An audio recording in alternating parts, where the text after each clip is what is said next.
We got the whole place to ourselves. Look at this. This is amazing that there's still people out there that are nice enough to like let people do this. It's just awesome. So this is just a private pit that I got permission. I had to sign a waiver, but I got permission to come out here by myself and just use their loader to load my truck, and just keep track of how much material I'm using. So, I mean, this has got to be one of the last places around doing this. It's great, but people could totally take advantage of it. So we live in a good enough area up here where people don't take advantage of it, and that's why it's still around. So that's great. But it's super awesome. This thing is a 950. This is a huge loader. It's the old ones. You can see the sticks up in the windows. It's the 2 sticks to control the bucket. And we're fitting about 5 yards in the truck. So I'm gonna get her loaded. All right, come on, get in. Get, go.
laser set up, and I've been raking. I'm mainly focused on where the shop is going. I think we brought a total of 17 loads in at 5 yards a piece. I'm not that quick, but a lot of gravel. So I'm gonna rake all this smooth. It's got to be pretty flat. It doesn't have to be perfect, but for concrete to go on it, it's got to be pretty smooth. And then once I got that pretty flat, I'll, finish up the rest. Hopefully tomorrow I can go get a whacker. We'll compact all this, make it nice and solid, and then we'll form it. We'll put rebar in it. I'm looking to do the foam underneath as a little insulation. If anybody has some experience with that, maybe comment on that, on what your opinion is on that. I've never dealt with the foam underneath concrete. I actually don't have a ton of concrete experience, to be honest. I've done just a few smaller pours. I think the biggest pour I've ever done is a hot tub pad, just for a hot tub to sit on. So I don't know what that is, 8 by 8, 10 by 10. So I had planned to form it, put the rebar in myself, and then, calculate the mud, have the trucks show up, and then pay somebody to finish it for me. Because like I said, I've never done one this big. This is going to be 36 by 48. So it's a good sized pad, and I've never done anything that big, not even close. But after speaking with him, his timeline doesn't meet with my timeline. He's just slammed. Everybody's slammed out here. There's just a crazy boom of housing going on. It's been going on for years.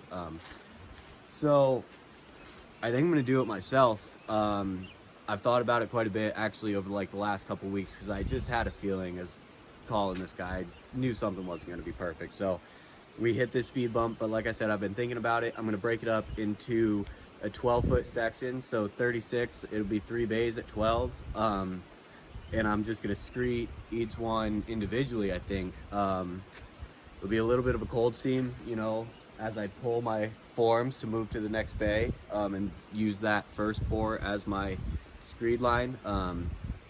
But concrete's gonna crack regardless. It's only a matter of time, really. So I kind of figure that's a cold seam, and maybe it'll, I don't know, instead of cracking, it'll just maybe roll a little bit there. I don't know. It was just a thought. But yeah, that's where we're at here. Hopefully have everything formed by the end of this week and squared up and clean, and maybe line up mud for next week, even if we can make it work. Well, thank you for watching this video.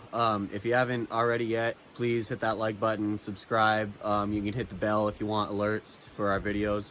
We're gonna have quite a few videos, I think, coming out here pretty quickly, because like I said, we're gonna be doing stuff. We're gonna have content to film. So it'll be cool. It'll be interesting. And also, please, whoever has that experience with the foam underneath the concrete, or any concrete experience, just, throw some tips in the comments. I'd appreciate it, because like I said, I've never done anything this big. So if anybody just knows a little bit more than I do, which is easy to do in this case, in most cases, please just let me know. But yeah, I hope everybody's doing well with everything going on, and thanks. We'll see you.